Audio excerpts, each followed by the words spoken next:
My name is Aisha Ibrahim, and this is Election Brief. We are live on DSTV channel 421, GoTV channel 125, and all our social media handles at Joy News on TV. My personal handle is @Denana Aisha. Election Headquarters is brought to you by Petrosol, your clean fuel in full quantity, the Chartered Institute of Management Accountants, SEMA, and AICPA together as the Association of International Certified Professional Accountants, German Ozone Medical Center, Alternative Therapy, Dental Wellness and Beauty, Chopbox Technologies, a convenience service, and the Youth Bridge Foundation. Election Headquarters is for an informed electorate.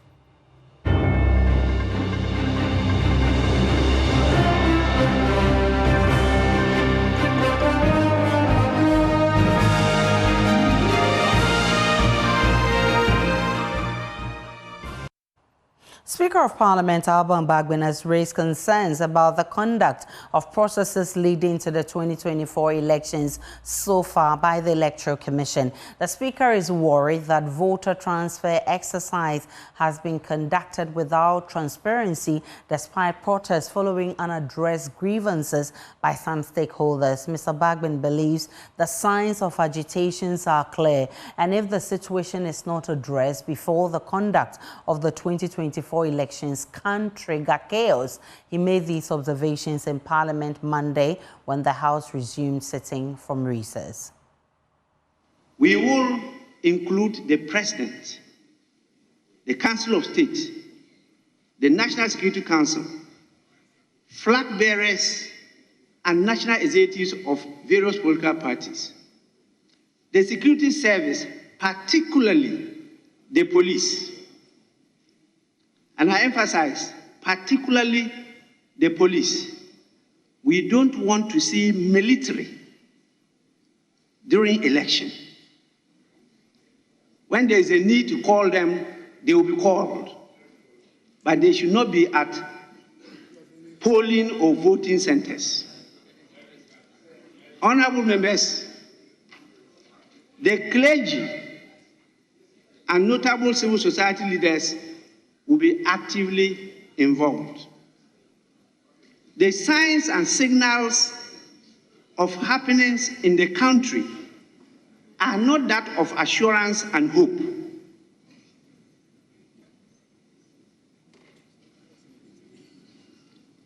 I shudder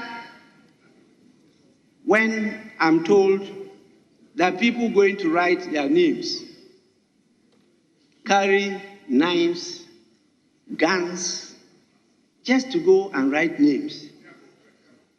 What about when we are going to vote? And at the end of it all, the results are announced, and somebody else has carried the day, and not the other. I shudder to picture what will happen. Minority Leader Dr. Ato Folson also shared the sentiments expressed by the Speaker, demanding a fair hearing for the grievances of the political parties by the Electoral Commission. These developments, Mr. Speaker, are unhealthy for our electoral process and democracy, and go a long way to ground the public perception of bias on the part of this particular Electoral Commission. Mr. Speaker, why must this Electoral Commission always take questionable decisions which create chaos and confusion across the country?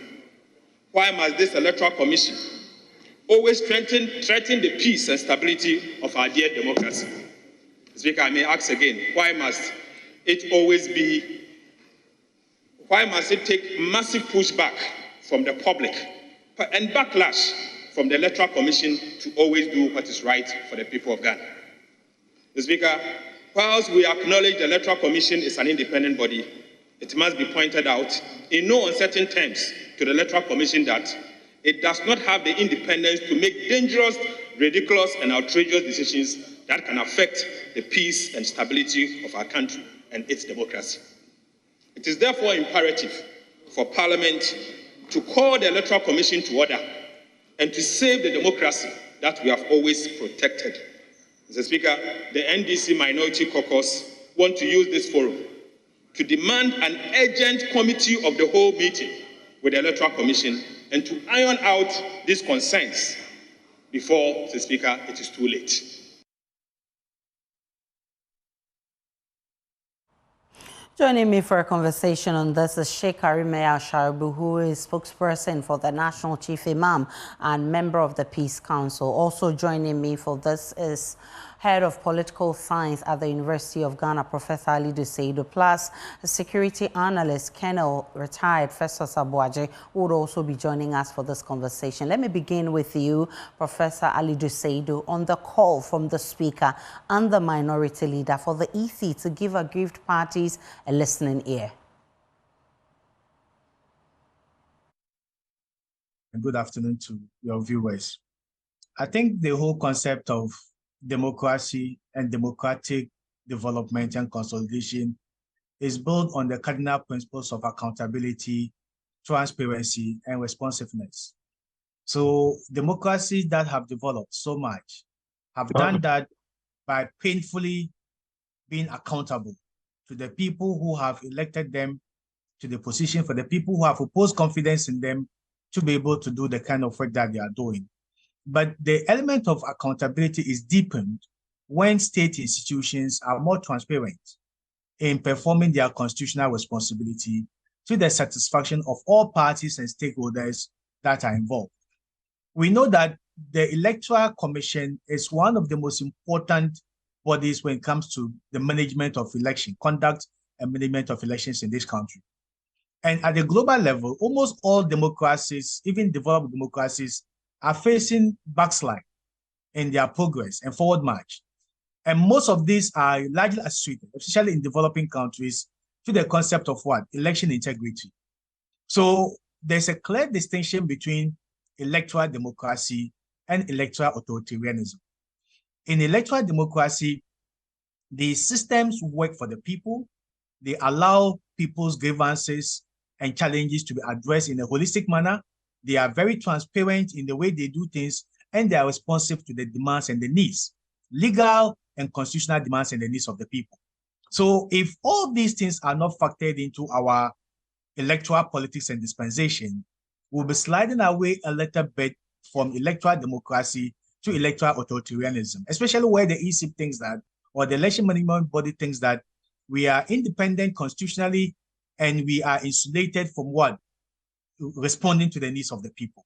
Where the needs of the people are genuinely made and constitutionally underpinned, I think the Electoral Commission has a responsibility to listen to them, dialogue with them, and to also inject the element of transparency and accountability into everything that they do. Because the outcome of every election is not the day that we're going to vote. It starts from pre-election processes and activities, and how honest, transparent, sincere, and responsive those processes are. Anything short of this could lead to a lot of what? Contestations, which have the potential to lead to conflict and instability in a more fledgling democracy. So I think the call is in the right direction, and almost every electoral stakeholder in this country and even our international partners will love that there's an element of transparency, there's an element of sincerity, there's an element of responsiveness and accountability, even in a highly democratic environment where the EC is supposed to be independent. We still will demand those level of accountability. And that's what will make our democracy solid, consolidate, and move us to the level that we all desire to be as a country.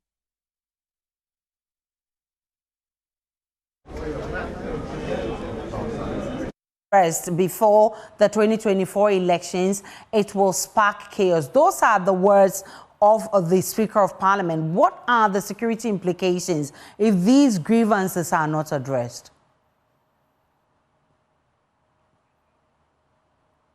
Colonel Abuaje, are you with me? Do we still have Colonel Abuaje? Colonel, yes, I'm here. I'm here, please. Great.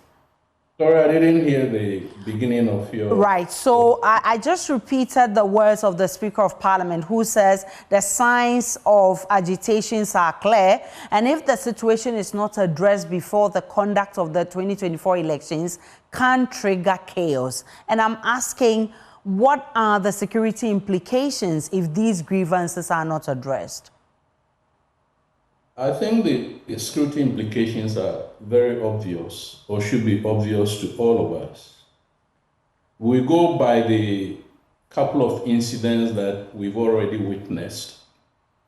I think Kaswa is foremost, where certain people, for whatever reasons, are armed because of the fear for their own safety and the processes or the integrity of the processes. So if we're not very careful and this continues, we're going to have a situation where there's going to be a high level of confrontation between and among different political parties. Then, of course, there are constituencies on the ground. And my biggest fear is this disingenuous narrative that our political classes have established, which the speaker referred to, that we call the election security management team, which includes the military. I've been very consistent in saying that in a democracy, the military has no role in monitoring elections. And I wouldn't want to go further than that. If we want to engage on that debate, we can discuss the technicalities of how the military, as part of their constitutional mandate, can continue to play or create that security umbrella that enables the electoral process to go on. I think I saw a video yesterday referring to Bui area or that kind of stuff, where already, if it's a genuine video and is very current, that some military elements supposedly are stopping people from going to register and are insisting that only those going to seek health services will be allowed. Now I've been asking this question: in which military academy or academies or military training institutions were soldiers trained to certify eligibility for casting votes? You see it.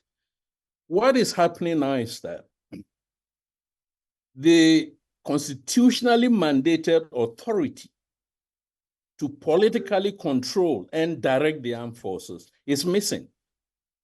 So a couple of days ago, we had the armed forces virtually, literally, declaring war on citizens. Now, is that a democracy where the army issues a statement and warns in the very strongest terms to use force that must be used to defend this country because some criminals have attacked men or women in uniform? But again, I want to draw attention to the fact that the boldness with which the military is making that statement is because not too long ago, the ministries of Interior and Defense themselves, warn citizens to be prepared, if soldiers attack them, and indeed encourage soldiers, to retaliate. Well, I have seen a video of the parliamentary candidates of Menfi East, but I haven't seen the Interior Ministry, the one you're talking about. No, I'm not referring to currently. Okay. When Ashaman happened, we heard the statements that some ministers made. And we've heard ministers making statements with regards to other incidents of violence. Now, the only reason why we have ministries so that they become an instrument for civilian control over the defense and other security forces. Indeed, they should be mediating between civil society, which is all of us, and the armed forces. Now, if our ministers, now tell us that if we are not careful, they will allow the military to attack us, then what kind of civil-military relations are we talking about? You see, so they are not able to exercise control over the military because they have misapplied the armed forces. And I keep saying this. What do soldiers have to do at Bui when people are going to register? What is their role? I hope your listeners understand me. the authorities are misapplying the armed forces. And that is not what the Constitution has mandated. So the more we allow this political class, or classes, to create these narratives of insecurity and use that as a basis, that even an attorney general going to court in Accra, not even in a bush somewhere, has a soldier following him. And what kind of democracy is that? Is that why we recruited soldiers and trained them to go and, protect state lawyers or political party lawyers or attorney generals? Why can't the police do that, as other democracies do? So that is the race that we are running. And if this process, the electoral process, collapses, then of course it brings down the whole architecture of our democracy. And come 7th January or whatever it is, there might not be a conclusive result. Then we're going to have a constitutional crisis. So we need to be very careful. And I would wish to appeal to those voices of reason in our society, to talk and talk truth to power. Because the only people who can deploy the armed forces are those in power. Nobody else can command any group of soldiers to go and deploy anywhere. Let me bring that is in... the danger we're running. Great. Let me bring in Sheikh Arimea Osharibu, who is spokesperson for the Chief Imam and a member of the Peace Council. Indeed, we heard the speaker calling on the clergy and also CSOs to step in to make sure that these grievances have been addressed. What's the role of the Peace Council as well as the religious bodies, even before, during and after the elections, in ensuring such chaotic triggers are eliminated? Following what is happening in respect to this year's election, even in the limited voter registration we've recorded some violence here and there. Doing the transfer of voters, we've seen some of the violence, gunshots, and so on and so forth. So these things that might give us a sign that we need to set up. And so it is the responsibility of all stakeholders, including the Peace Council mandate, is to facilitate and manage and solve conflict. Already the Peace Council started some engagement with the public. We have established this room situation where even now before elections, we are studying and monitoring the pre-election environment, and so that whenever there is any issue, we see where to get it resolved. But it is important that to understand that the matters of peace in this country cannot be left in the hands of only one institution. So the security, the national security, CS, the judiciary, and so on, we all have, and indeed the political parties themselves and the EC, we all have responsibility to ensure that we will reduce the tensions at one, to reduce suspicion, and then also deliberately and intentionally work on building trust within the electoral environment. Public trust is so foundational for the credibility of the election. And so therefore, how we can engage the public and ensure that the public has an enhanced trust in the whole electoral process, guarantee transparency, guarantee fairness in the election and peaceful election is something that we must all engage in. By now, I expect that the national security, the police, who have the mandate to ensure that they protect life and property, will now be putting in place their systems together and monitoring the environment and see what they can do to ensure that we don't see the repeat of violence as we saw in the election 2020. Professor Alidu Seidu, the Parliament is calling for a House of Whole meeting with the Electoral Commission. If this happens, what would be your expectation of that meeting? I think it's a worthy engagement because the Electoral Commission is operating within an environment. It is not an institution that is operating in the space. Its work has a relationship or relates to the life of the people when it comes to election. So if there's a need for engagement, I think that it is worthy. We must also look at the role of the IPAC enhance engagement at the IPAC level such that through consultation, we are able to resolve some concerns which remains unresolved. I think, and all these in the broader interest of national peace and national cohesion and national unity, even as we engage in our elections. So I will support the idea that engagement takes place, and let's see what comes out of that engagement. Professor Ali said, are expectations different from Sheikh Arimeau's expectation of this meeting? Yeah, I think the Parliament is the representative of the people, and people are the direct beneficiaries, negative or positive, of an electoral outcome that is deemed not to be free, fair, and transparent. Likewise, of an electoral outcome that is held to be free, fair, and transparent. So if there are genuine concerns and reasons, agitations, and complaints from a section of a constituency about being prevented from registering or whatever reasons that it is, it is prudent that the people's representative summon or invite the state agency that is concerned to be able to answer questions and to provide them with an assurances that these things will be addressed.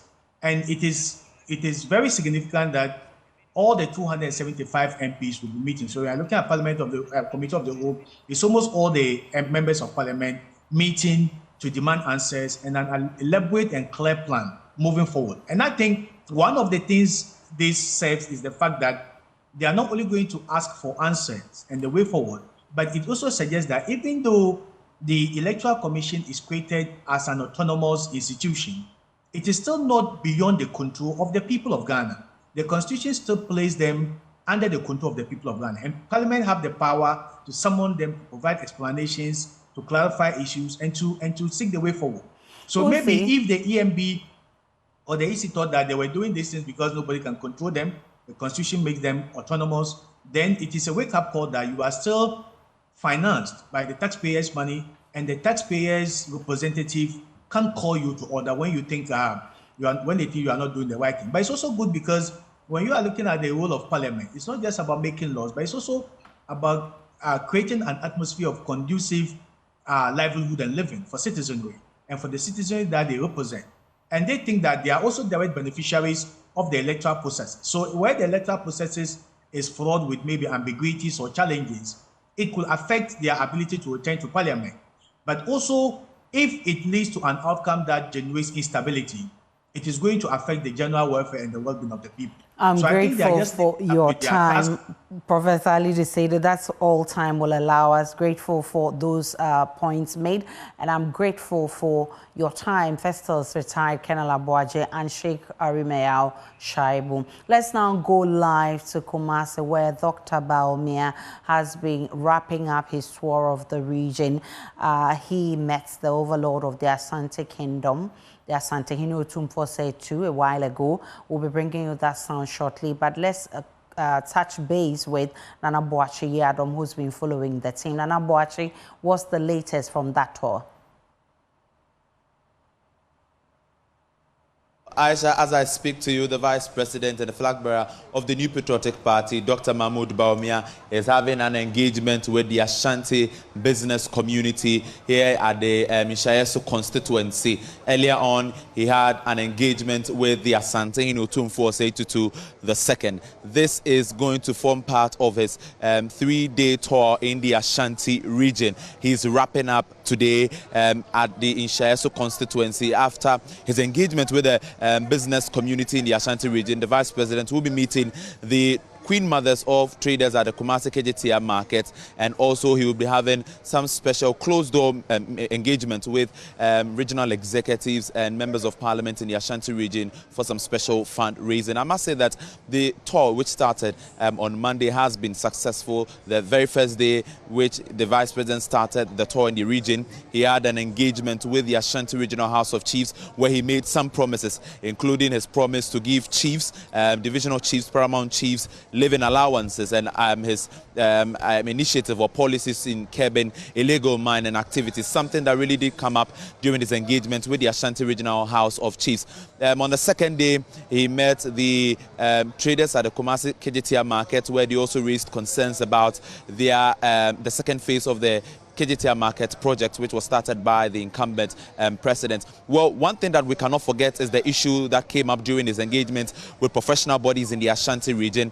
The vice president had an engagement with nurses, medical doctors, lawyers, teachers on the first day of his tour, where the Ghana Medical Association president, Pakwesi Bedu, did raise some issues with regards to congestion at the Confanote Teaching Hospital. That's Nana Boache Adam, who's following Dr. Baumia on his tour in the Ashanti region. Listen to the Otumfo say to now, when he met the NPP flag bearer, he advised him to ensure there is socio-economic development.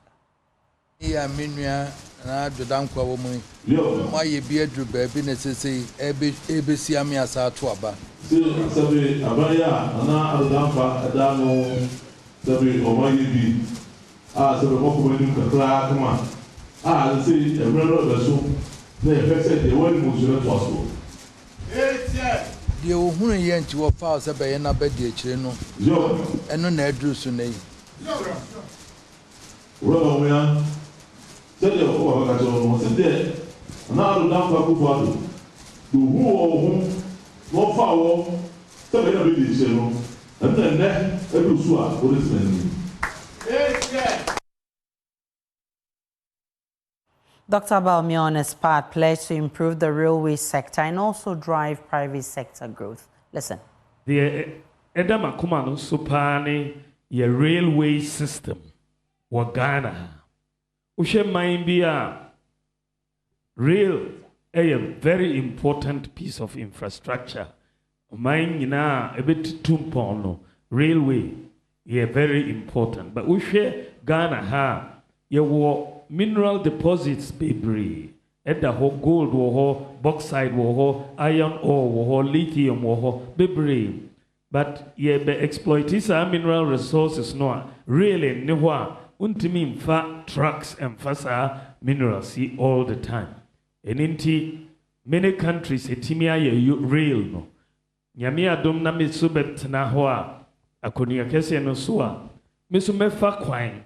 Said the other countries are no. Yes, we befa kwan ama private sector aba abekaye ho na ye railway no e wo Ghana ha.